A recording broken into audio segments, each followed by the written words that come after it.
Meus amados irmãos, que alegria poder me dirigir à igreja numa data tão especial como esta.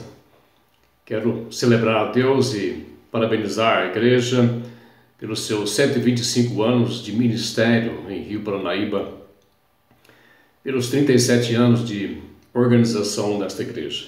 Uma igreja que nós amamos, nossa primeira igreja no nosso ministério.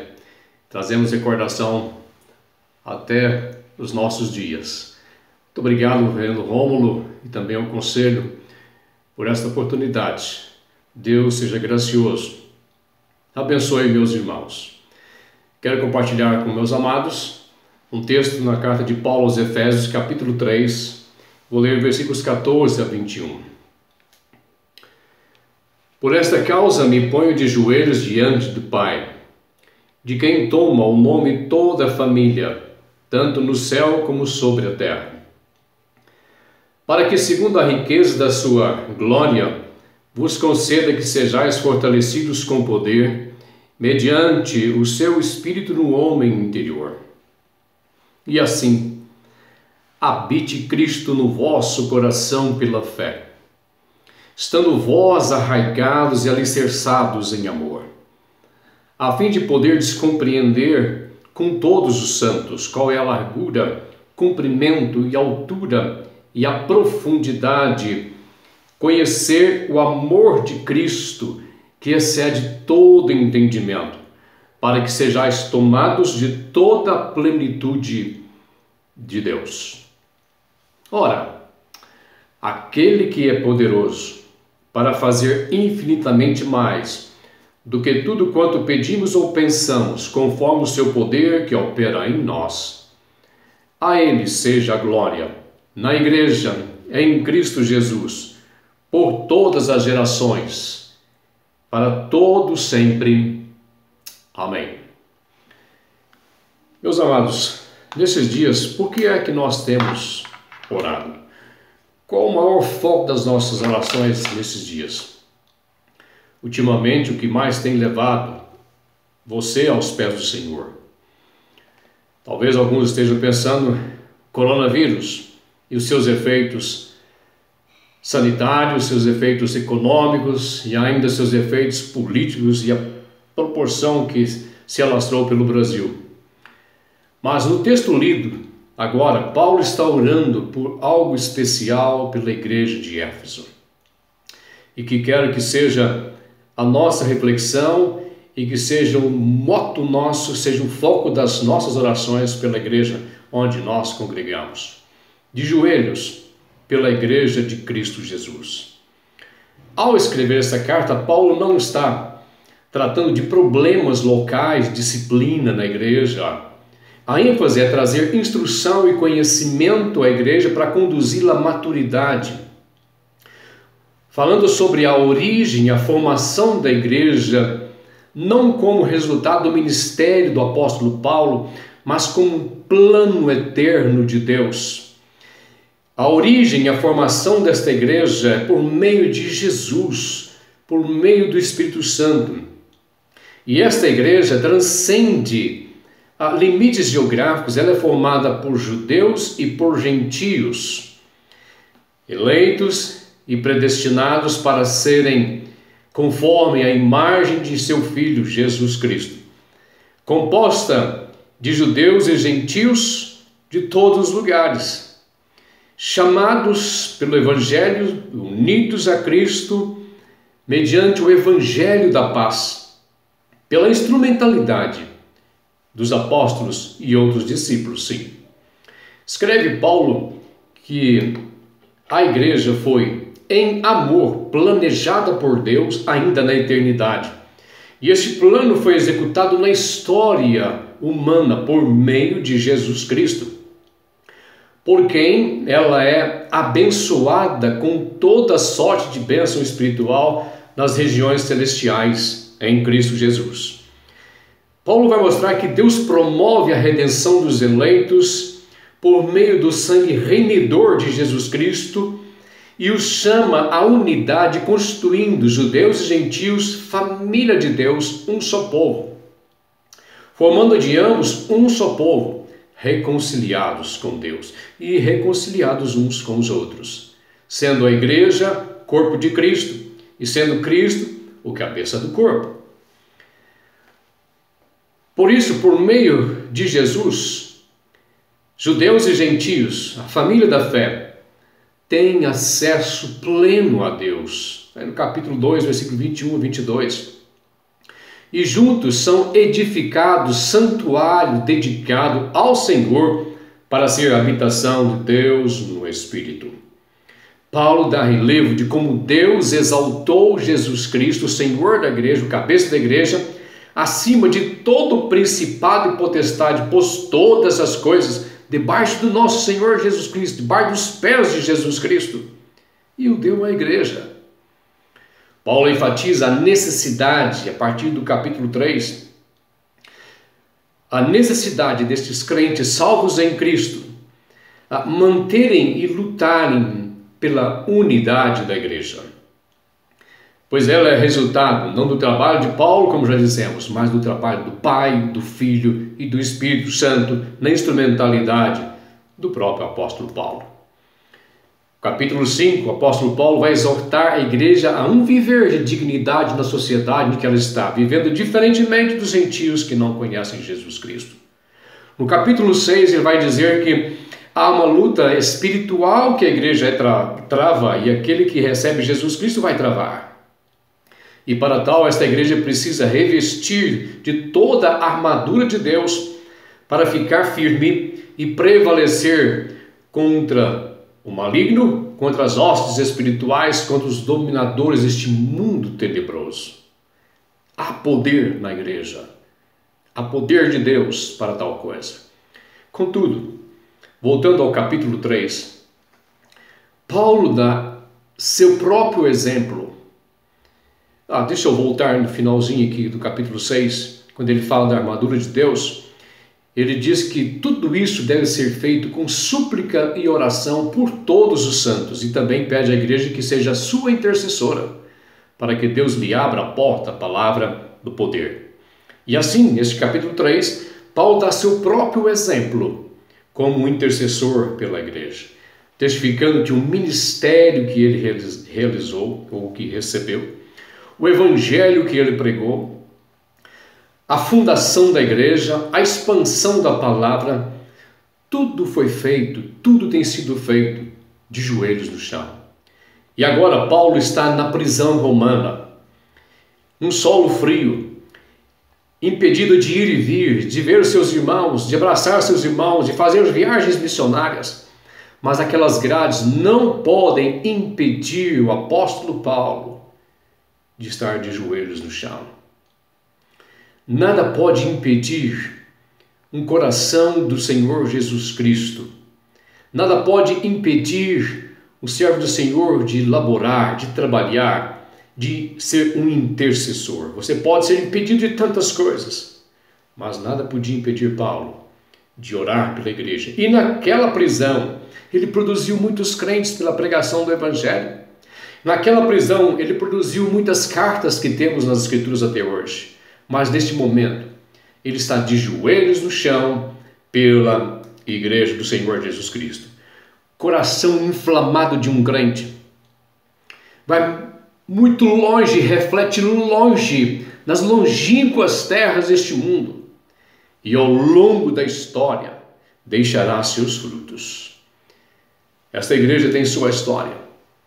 E essa história tem sido feita através de homens de oração. Paulo ora de joelhos, a Deus Pai, de quem toma o nome toda a família triunfante, e quem toma o nome toda a família militante. Mas ele está orando agora pela igreja militante, não pela igreja triunfante, porque essa está com o Senhor. E por isso, a igreja que você está congregando hoje é a igreja ainda militante, e ela precisa caminhar o seu ministério, realizar sua obra de joelhos no chão. Pelo que Paulo ora. O texto do versículo 16 nos diz que Paulo ora pelo fortalecimento de cada crente no seu interior, Versículo 16 diz: para que vos conceda que sejais fortalecidos de poder no homem interior. O Deus que está promovendo a quebra de muralhas entre judeus e gentios, entre os povos, o Deus que está unindo os povos a Cristo Jesus pelo Evangelho da paz, pelo poder da pregação deste Evangelho, também é o Deus que fortalece a igreja no homem interior por meio do seu Espírito que nele está. Paulo está pedindo poder econômico para a igreja. Ele não está tratando de poder político. Ele não está tratando de poder eclesiástico ou qualquer outro poder temporal. Mas Paulo está tratando do poder de Deus no homem interior, no coração, na alma e no espírito daquele que conhece Jesus Cristo. Uma igreja capacitada, revestida pelo poder de Deus, segundo a riqueza da glória de Deus, será fortalecida com o poder do Espírito. E fortalecida com o poder do Espírito, o homem interior, esta igreja realizará o que Deus quer, e esta igreja irá onde Deus deseja. Uma igreja empoderada no seu interior, nenhuma força da terra pode impedir a igreja revestida do seu ministério.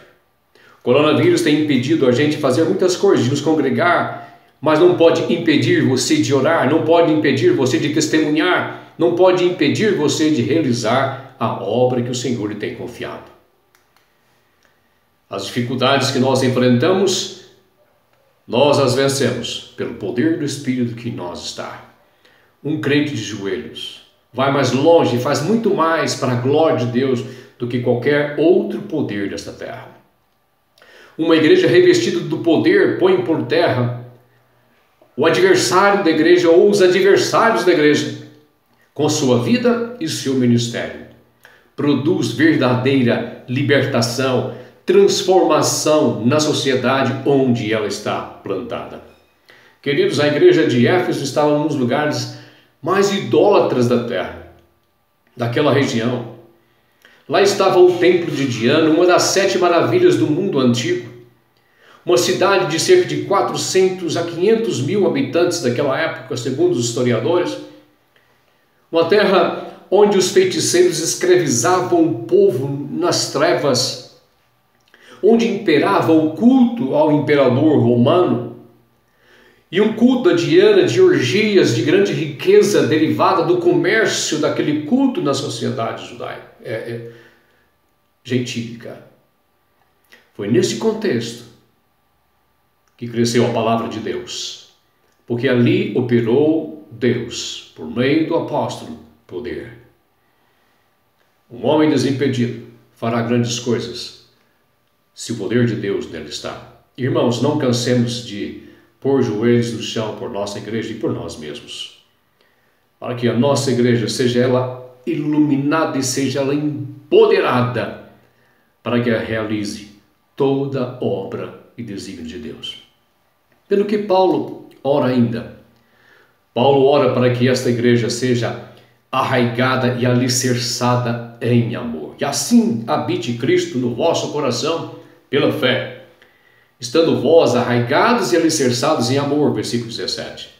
Paulo usa 2 figuras aqui para exemplificar a estabilidade que a fé em Cristo pode produzir à igreja. Um viver pela fé pode trazer à igreja. Ele usa 2 figuras de linguagem para mostrar a intimidade, o que a intimidade profunda com Jesus pode realizar. Ele diz, para que sejais, estando entre vós arraigados, estando vós arraigados. A palavra, a figura arraigados nos lembra a raiz. Paulo está pensando em uma árvore, em suas raízes. Enquanto a planta cresce para cima, galhos e árvores e frutos, na mesma proporção as raízes aprofundam na terra para produzir estabilidade para aquela árvore. Segunda figura, Paulo diz para que sejais alicerçados. Paulo está pensando agora na figura de um prédio, como o santuário que eles são crescentes, para que eles são planejados, que Deus está realizando entre eles. Paulo está pensando no fundamento deste prédio, na solidez da estrutura deste prédio. Vocês estão construindo um prédio aí. e muito bonito. E tenho certeza de que Deus irá promover a graça e a glória dele neste novo prédio. Mas não é o prédio que vai produzir glória a Deus. São aqueles que habitam neste prédio, que são os meus amados irmãos que estão aniversariando neste dia. Estabilidade do que está acima do solo depende daquilo que está abaixo do solo, da sua estabilidade. Mas veja bem que é arraigados e alicerçados em amor. Uma igreja amorosa se faz unida. Uma igreja amorosa que considera a unidade da igreja. Uma igreja amorosa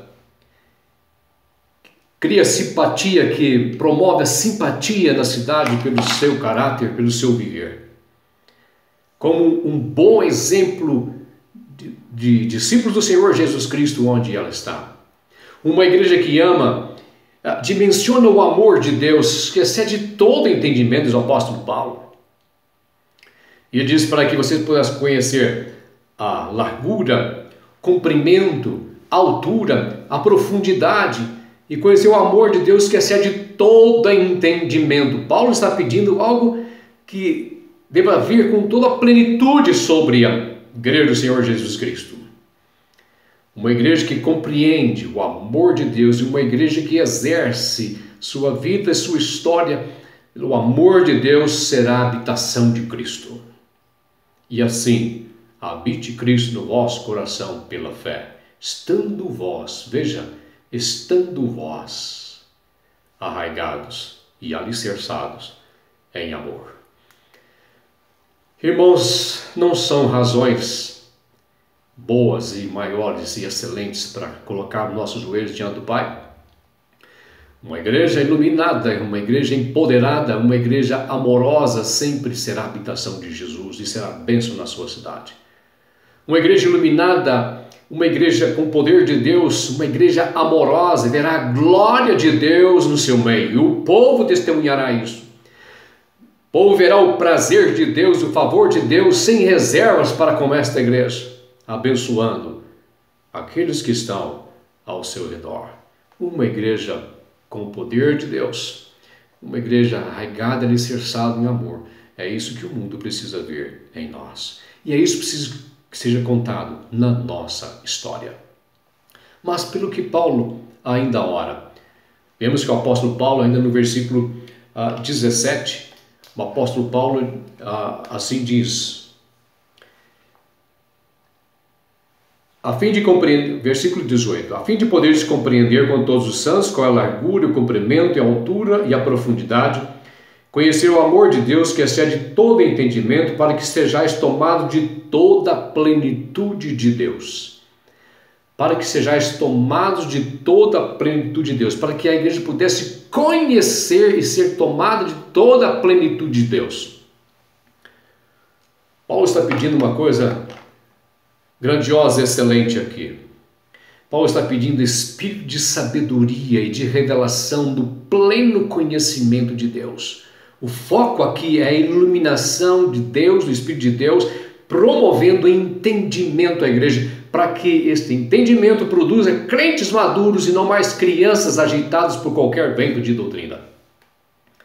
Para que ela possa saber qual é a sua esperança, a esperança do seu chamamento, a riqueza da glória de sua herança aos santos.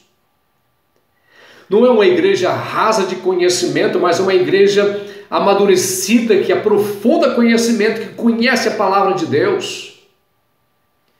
Conhecimento da suprema grandeza do seu poder, a eficácia do poder de Deus, pela qual ele ressuscitou o Senhor Jesus Cristo e o entronizou nos lugares celestiais. Sem conhecimento, o crente viverá uma vida medíocre e rasa. Não é isso que o Senhor tem para você e para mim. Essa iluminação faz diferença no crente, produzindo confiança, segurança, estabilidade, contentamento, produtividade, temor e gratidão. banhando-se no mar. Quem de vocês aí já foi ao mar? Quando nós chegamos à beira-mar, nós entramos da praia para as águas rasas do mar. E vamos entrando e as águas vão subindo dos joelhos, da cintura. Daí um momento, se você continua andando, você não pode mais andar, você precisa nadar, porque cada vez que nós saímos distante da praia, mais profundo é o mar. Assim é a carreira cristã. Meus queridos, um homem assim, um crente assim, sempre será produtivo, sempre será uma bênção em todo o tempo do seu viver. Quando fui pastor aí em Paranaíba, havia uma irmã que hoje está com o Senhor. Muitos irmãos aí vão lembrar a nossa irmã Lázara, uma mulher que só vivia na cama e que sofria muitos anos de artrite reumatoide. E quando eu a visitava, ela lamentava tanto a sua vida e dizia: para que Deus ainda me conserva? Porque Deus não me leva, pastor. Eu só fico nessa cama dando trabalho para meus filhos. Eu não sirvo para mais nada a não ser dar trabalho. E a dona Lázara tinha debaixo do travesseiro uma cadernetinha. E ela anotava naquela cadernetinha nome de pessoas que a visitava. Até nesse dia que eu estava conversando com ela, ela dizia: pastor, só olha aqui, só ficou 10 dias sem me visitar. Eu peguei a cadernetinha dela e olhei, mas tanta gente que visitava a dona Lázara. Me disse: dona Lázara, mas que coisa especial. A senhora ainda pode ser uma mulher muito produtiva para o reino de Deus.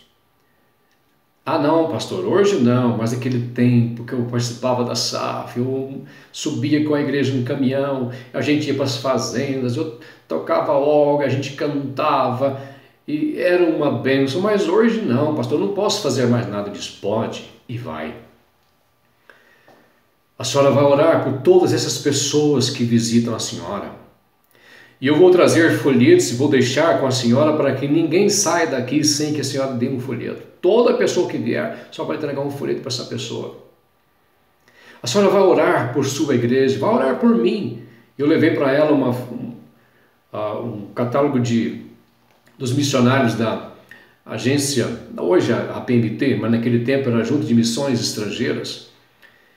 E deu o nome dos missionários da Junta de Missões Nacionais, Junta de Missões Estrangeiras, e vão orar pelos missionários. Essa doença pode impedir a senhora de ir e vir, mas não pode impedir a senhora de orar e abençoar todos aqueles com quem a senhora encontra e aqueles que a senhora nem conhece. Porque longe vai a oração dos santos. E assim se deu com aquela irmã. Meus amados, de joelhos pela igreja, este é um santo ministério. E a conclusão do apóstolo Paulo, nos versículos finais desse capítulo, diz o seguinte: ora, aquele que é poderoso para fazer infinitamente mais do que tudo quanto pedimos ou pensamos, conforme o seu poder que opera em nós. A ele seja a glória, na igreja, em Cristo Jesus, por todas as gerações, para todos sempre. Amém. Meus queridos, haja graça e paz de Deus sobre a vida dos meus irmãos, sobre o pastor Rômulo, sobre o conselho desta igreja, sobre todos os membros do corpo de Cristo, para que a sua cidade seja abençoada e que a sua história continue para a glória de Deus, o nosso Pai. Bendito seja o nosso Deus.